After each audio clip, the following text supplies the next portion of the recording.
जैसे आंध्र में जगन जी की सरकार थी तो मामला अटक गया था। अब हमने ये तय कर दिया कि राज्य सरकार अपना शेयर दे ना दे, केंद्र सरकार अपना शेयर डाल देगी और राज्य सरकार भी शेयर देने में अगर देर करेगी तो 12% ब्याज उस पर भी लगेगा और किसान के खाते में वो डाला जाएगा। ये व्यवस्था भी मोदी जी की सरकार ने करने का काम किया है। और माननीय अध्यक्ष महोदय, हमने ये भी तय कर दिया है कि जो राज्य सरकारें लोकप्रिय निर्णय ऐसे करते हैं कि हम देंगे किसान का पैसा, वो किसान का पैसा निर्धारित अवधि के अंदर उनको देना पड़ेगा। कई बार देते नहीं, जैसे आंध्र प्रदेश में जगन की सरकार ने 3 साल दिया ही नहीं, किसान फंस गया। लेकिन वो भी अब निश्चित समय सीमा में उनको देना होगा, तभी बीमा माना जाएगा। पूरा जवाब दे दो मंत्री जी, 1 मिनट बचा है। वो पूछ ले, एक सवाल और तो पूछ ले। पूरा ही बोल दो इस पे ही।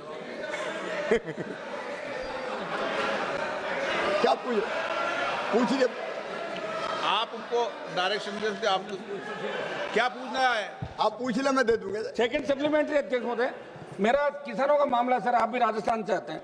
अध्यक्ष महोदय, मैं मंत्री जी से ये जानना चाहता हूँ कि बीमा कंपनी ने सर्वेयर काफी कम संख्या में लगा रखे हैं और बिना सर्वेयर के अगर कहीं फसल खराब हो जाती है, पटवारी वगैरह कर देते हैं, तो अगर सर्वेयर की अनुपस्थिति में हुआ तो ये आदेश फरमाएं बिना, या तो सर्वेयर पूरे लगाए, आप गांव जहां स्थित बहुत कम संख्या के अंदर सर्वेयर है, तो इसको आप क्लियर करें सर। माननीय अध्यक्ष महोदय, ये मोदी जी की सरकार है। अब हमने सर्वेयर क्रॉप कटिंग एक्सपेरिमेंट उनकी उपस्थिति में होता था, दिक्कत आती थी। अब इस सरकार ने यस टैग प्रणाली अपनाने का फैसला किया है। सैटेलाइट आधारित रिमोट सेंसिंग के माध्यम से हम फसल का आकलन करेंगे। कोई आदमी बीच में नहीं होगा जो क्रॉप कटिंग एक्सपेरिमेंट में गड़बड़ कर देता था।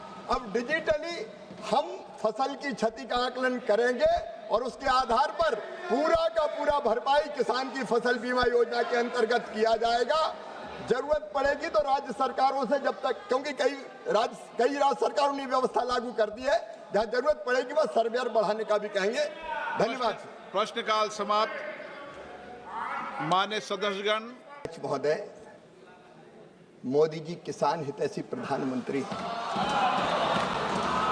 और इसलिए पूर्व की जो फसल बीमा योजना थी, नेस के नाम पे चलती थी, वो किसान हितैषी नहीं थी। उसमें अनेकों परिवर्तन करने का काम हुआ है और एक परिवर्तन उसमें माननीय अध्यक्ष महोदय ये हुआ है कि अगर बीमा कंपनी किसान का जो क्लेम बनता है उसका समय पर भुगतान नहीं करती, तो अब निर्धारित तिथि के 21 दिन के अंदर अगर उन्होंने भुगतान नहीं किया तो 12% ब्याज बीमा कंपनी पर लगाया जाएगा, जो किसान के खाते में डाला जाएगा। दूसरा माननीय अध्यक्ष महोदय, मैं ये भी निवेदन करना चाहता हूं, कई बार राज्य सरकार के शेयर आने में देर होती है। कुछ सरकार तो ऐसी हुई जिनने शेयर कह दिया कि हम किसान का देंगे। कृषि वानिकी, मछली पालन, पशुपालन, अलग अलग अनेकों प्रयत्न किए और आज मैं प्रसन्नता पूर्वक आपको बताना चाहता हूं माननीय अध्यक्ष महोदय कि पिछले 10 सालों में फसलों का जो उत्पादन है, कुल फूड ग्रेन्स का, खाद्यान्न का,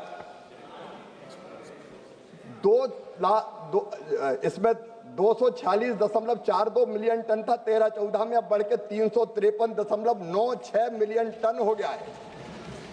दलहन का उत्पादन माननीय अध्यक्ष महोदय 16.38 मिलियन टन से बढ़ के 25.24 मिलियन टन हो गया है।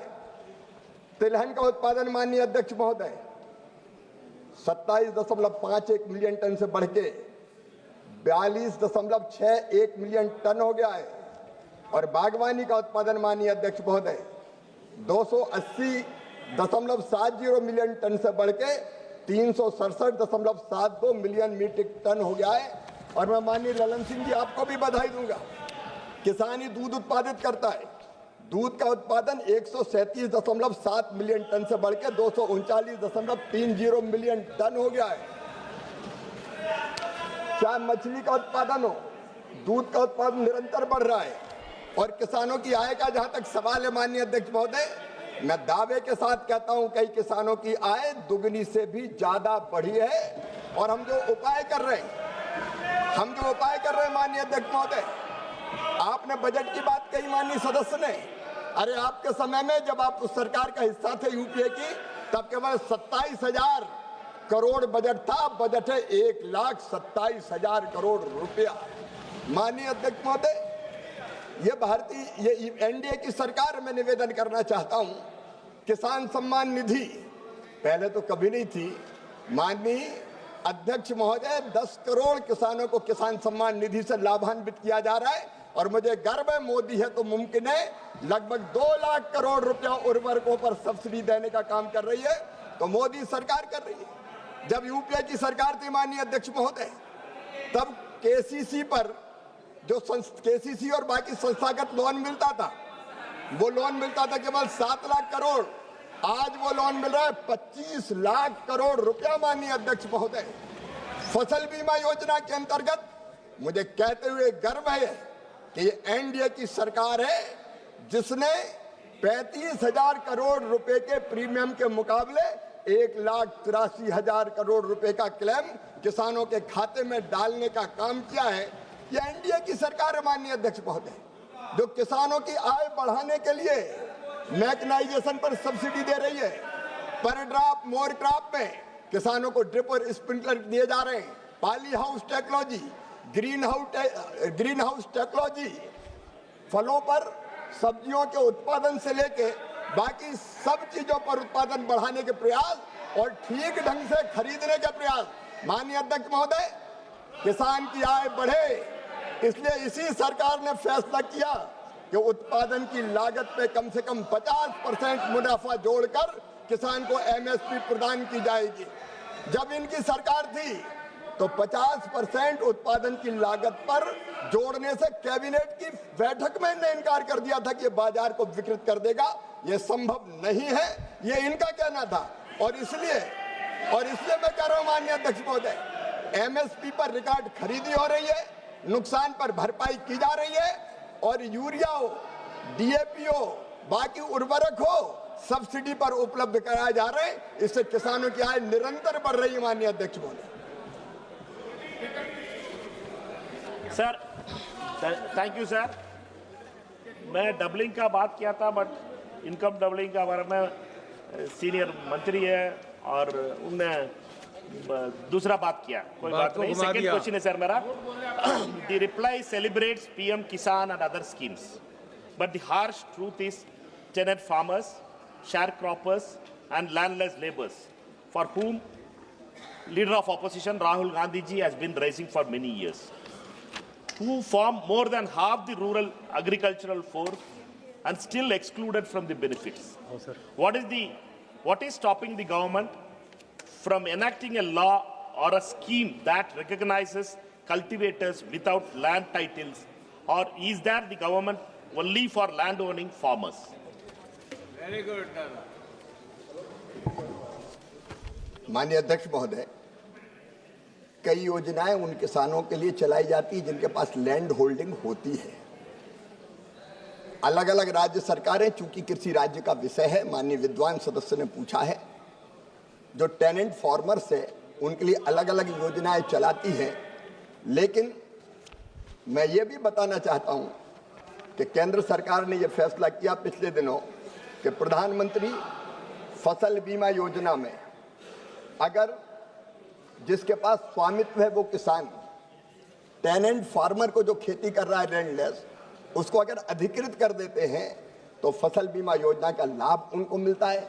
माननीय अध्यक्ष महोदय, एमएसपी की खरीद के लिए भी अगर लैंड होल्डिंग वाला किसान अधिकृत करे राज्य की अनुमति से, तो उसको एमएसपी की खरीद भी की जाती है। एफपीओ में भी टेनेंट माननीय अध्यक्ष महोदय मेंबर बन सकता है।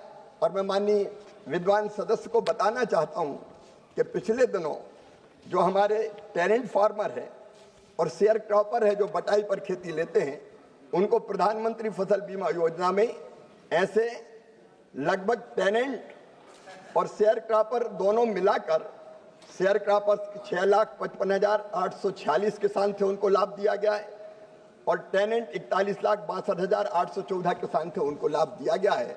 तो टेनेंट किसानों को भी कई योजनाओं का लाभ देने का प्रयत्न किया जा रहा है। Shri Suresh Kumar Shetkar.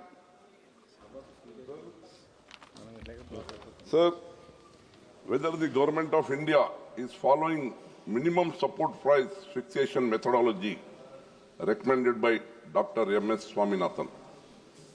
If so, what is the cost C3 and MSP based on it fixed for the year 2526?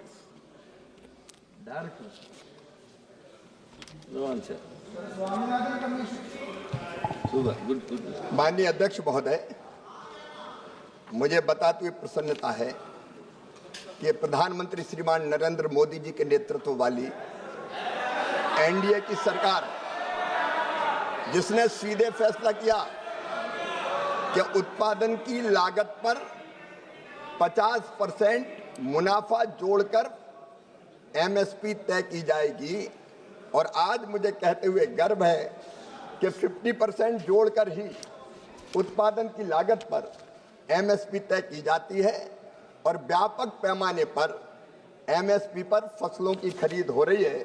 माननीय अध्यक्ष महोदय, मैं निवेदन करना चाहता हूं कि इससे पहले की जो सरकार थी, जब उसके पास मंत्रिमंडल की बैठक में, कैबिनेट में ये मामला गया था कि एमएसपी उत्पादन की लागत पर 50% बढ़ाकर तय की जाए, तो उधर की सरकार ने इनकार कर दिया था कि ये बाजार को विकृत कर देगा, ये संभव नहीं है।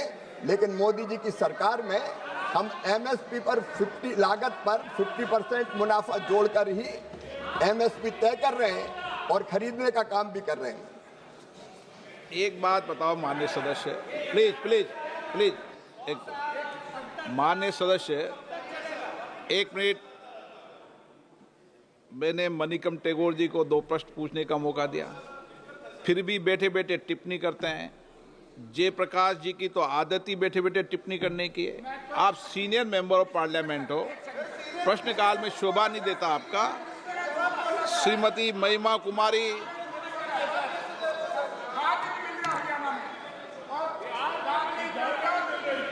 धन्यवाद अध्यक्ष महोदय।